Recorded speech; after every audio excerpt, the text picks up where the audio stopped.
करत असताना चरित्र ते उच्चारावे आणि केले देवे गोकुळे. भगवान परमात्म्यानं गोकुळामध्ये जे चरित्र केलेलं आहे त्या चरित्राचं वर्णन काल्याच्या कीर्तनामध्ये केलं जातं. एके दिवशी भगवान परमात्म्यानं आपल्या सर्व सवंगड्यांना जवळ बोलावून घेतल्याच्या नंतर सवंगडी म्हणाले, काना तू जियार काढून सुद्धा आम्हाला लोणी खायला मिळत नाही, काय करायचं? भगवान परमात्म्यानं सांगितलं, उद्यापासून चोरी करायची. ऐका माई बाप, भगवान परमात्म्यानं कुणाच्याही घरी जाऊन चोरी केली नाही. अध्यक्ष, कुणीच कुणाच्या घरी यायला रिकाम नाही. कारण जगद्गुरु तुकोबर यांच्या मुखातील भाषा आहे, कोण येतो घरा आपुल्या कशाला, काय ज्याचा त्याला नाही धंदा. भगवान परमात्मा कोणाच्या घरी येतो निळोबारायांनी वर्णन केलेलं आहे. आपणच येतो घरा आणि देखोनी भरा निज भाव. ज्या भक्ताच्या अंतःकरणामध्ये भाव आहे ना महाराज, आणि ज्या गोपिकेनं अंतःकरणापासून भगवान परमात्म्याला आवाज दिलेला आहे, ज्या गोपिकेनं अंतःकरणातून कृष्ण परमात्म्याचं चिंतन केलेलं आहे ना, त्याच गोपिकेच्या घरी भगवान परमात्मा जायचे. भगवान परमात्म्याला सांगितलं उद्यापासून चोरी करायची. पण चोरी करायला जात असताना रिकाम्या हाताने जायचं नाही. एक काम करा, सर्वांनी येत असताना हातामध्ये लहान लहान खडे घेऊन या. तेवढे गोपाळ होते महाराज, वाकड्या, पेंद्या, बोबड्या, सुदाम्या, मधुमंगल एवढे गोपाळ होते. पण शिवाभाऊ, एवढ्या गोपाळामध्ये एक गोपाळ होता, त्याचं नाव होतं बोबड्या. कोण होतं? बोबड्या होता. बोबड्या म्हणला तिथना हातामध्ये लहान लहान थले त्या तलिता आणायचे. भगवान परमात्म्याला सांगितलं, बोबड्या एखाद्या गवळणीच्या घरी गेलो, दुडीवर दुडी, दुडीवर दुडी, दुडीवर दुडी, मडक्यावर मडक, मडक्यावर मडक, प्रत्येक मडक खाली घ्यावं, त्याच्यामध्ये दही दूध तूप लोणी आहे का नाही हे परीक्षण करून पाहण्यापेक्षा हातामधला खडा घ्यायचा आणि जोरात फेकून मारायचा. जसा मडक्यावरती खडा लागला आणि टन दिशा आवाज आला की समजायचं मडक रिकाम आहे, आणि टुपकुने आवाज आला की मडक भरलेला आहे. लहान लहान खडे घेऊन या. भगवान परमात्म्याला सांगितलं नुसतं खड्यावरती चालणार नाही, सर्वांनी हातामध्ये मुठभर माती घेऊन या. बोबड्या पुन्हा बोलला. बोबड्या म्हणला तिथना हातामध्ये मुठभर माती त्या तलिता आणायची. भगवान परमात्म्याला सांगितलं, बोबड्या एखाद्या गवळणीनं आपल्याला आपला हात पकडलाच आणि हात पकडल्याच्या नंतर बोबड्या हातातली माती घ्यायची, गवळणीच्या डोळ्यावरती टाकायची पळून. पण बोबड्या पुन्हा बोलला. बोबड्या म्हणला तिथना दर गवळणीला चाल दोले आतले तर काय तलायत, देवानं दिलेले दोन आणि डॉक्टर साहेबांना दिलेले दोन, दोल्यात माती जाणार नाही. भगवान परमात्म्याला सांगितलं एवढ्यावरती थांबू नका, हातामध्ये काटे सराटे घेऊन या. बोबड्या पुन्हा बोलला की हो. बोबड्या म्हणला तिथना हातामध्ये तलाते तथ्या तलिता आणायचे. भगवान परमात्मा म्हणाले, बोबड्या समजा एखाद्या गवळणीनं आपल्याला पकडण्याचा प्रयत्न केला, वाटेमध्ये काटे टाकायचे आणि पळून. बोबल्या म्हणला कितना कलियुगातल्या दौरणी फाल त्याप्त लायता, कट्या त्याप्त लायता. कलियुगातल्या गवळणी घरामध्ये सुद्धा चप्पल. लक्ष्मण महाराज आता 8 दिवसापूर्वी एका गावाला कथेला गेलो. कथेला मुक्कामी राहिलो. दररोज एकाच्या घरी जेवायला, सकाळ एकाकडे, संध्याकाळी एकाकडे.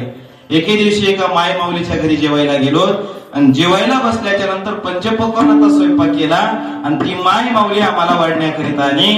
पण वाढायला आल्याबरोबर त्या माय माऊलीच्या पायामध्ये मी चप्पल पाहिलं आणि मी म्हणलं, माय तुम्ही स्वयंपाक नादर केला, पण एक काम करा, तुमच्या पायामध्ये जेवढे चरण पादुका आहेत तेवढ्या तुमच्या काढून ठेवा.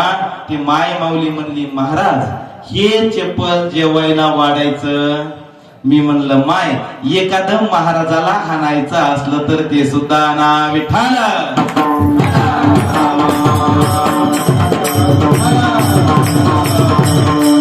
एवढ्या गोष्टी भगवान परमात्म्याला आणायला सांगितल्या आणि पहिली चोरी भगवान परमात्मा करायला गेले. पण ज्या घरी चोरी करायला गेले त्या घराला कुलूप होतं. कुलूप पाहिल्याबरोबर बोबड्या म्हणला, काना आपला श्री गणेश अयशस्वी होतो, तुमचा होत नाही बरं का. कारण तुमचा गणपती नवसाला पावणारा आहे. भगवान परमात्मा म्हणाले आपला गणपती सुद्धा नवसाला पावणार आहे, चिंता करू नका. बोबड्या म्हणला काना, पण आत कसा प्रवेश करायचा? भगवान परमात्मा म्हणाले एक काम करा, मला एक मंत्र येतो. काय येतो? मला एक मंत्र येतो. तो मंत्र म्हटला की आपण घराच्या आत जातो. पण एक काम करा, तो मंत्र म्हणत असताना सर्वांनी डोळे बंद करा. तुम्ही करू नका बरं का, हे गोपाळाचं कृष्णाचं सुरू आहे.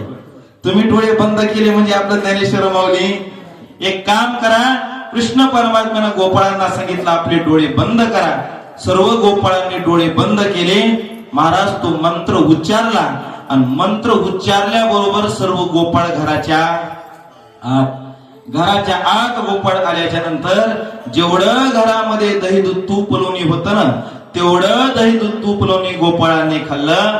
आणि खाल्ल्याच्या नंतर बोबड्या म्हणला काना, घराच्या आत आलो. घोटाळा करणं सोपं आहे, पण घोटाळा लपविणं लक्ष्मण महाराज बेडेकर साहेब सोपं नाही. आत आलो, बाहेर कसं जायचं?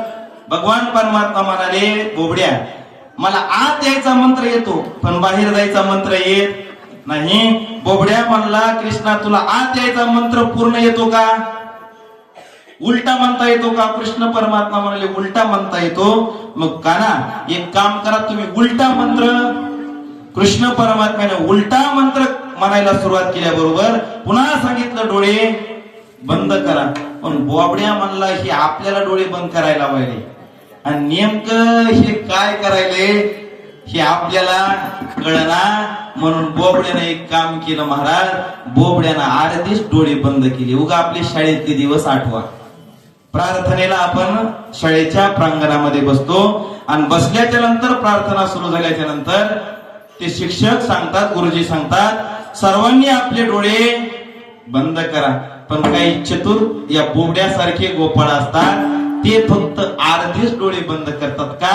कुणा डोळे बंद केलेले आहेत हे पाहण्याकरिता. त्याचा परिणाम बोबड्यानं अर्धे डोळे बंद केले. बोबड्या सवण्यातून अर्धाच बाहेर आला. किती आला? अर्धा बाहेर आला. आणि एवढ्यामध्ये महाराज त्या गोळणीला जाग आली. जाग आल्याबरोबर जवळची बॅटरी घेतली आणि अशी आजूबाजूला पाहू लागली. तवती पालती दुधानी एवढ्यामध्ये बॅटरी वरती धरली आणि वरती हा सवण्यामध्ये अडकलेला अर्धा बोबड्या दिसला. दिसल्याबरोबर काठी घेतली. महाराज असं मारलं. त्यावेळेला मी तिथंच होतो. कुठं होतो? मारलं. बोबड्या म्हणाला, ए कृष्णा बाबा, दही दूध तूप लोणी सगळ्यांना खाल्लं. कुणा खाल्लं? सगळ्यांना. पण मार कुणाला खावा लागायलाय? महाराज संसारामध्ये सुद्धा तसंच आहे, सगळे खाते पण फक्त एखादाच सापडतो. विठ्ठल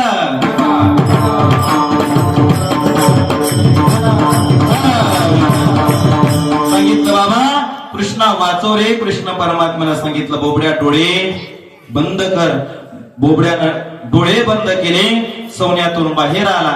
बाहेर आल्याच्या नंतर भगवान परमात्मा दररोज एखाद्या गवळणीच्या घरी जावं, दही दूध तूप लोणीची चोरी करावी. हरिने माझे हरिले चित्तन भारवित, विसरले आता कशी जाऊ घरांनो हे बरा लौकिक.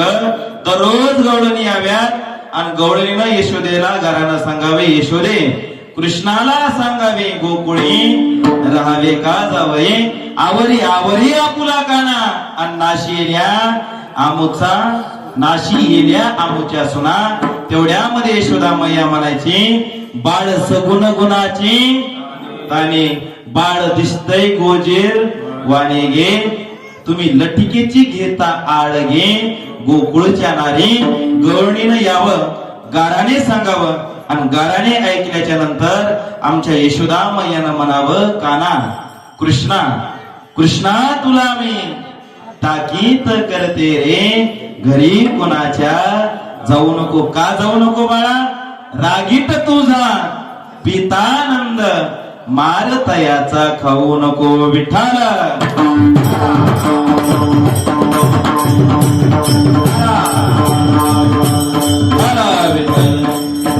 अशा दररोज भगवान परमात्म्यानं चोऱ्या कराव्यात, खोड्या कराव्यात.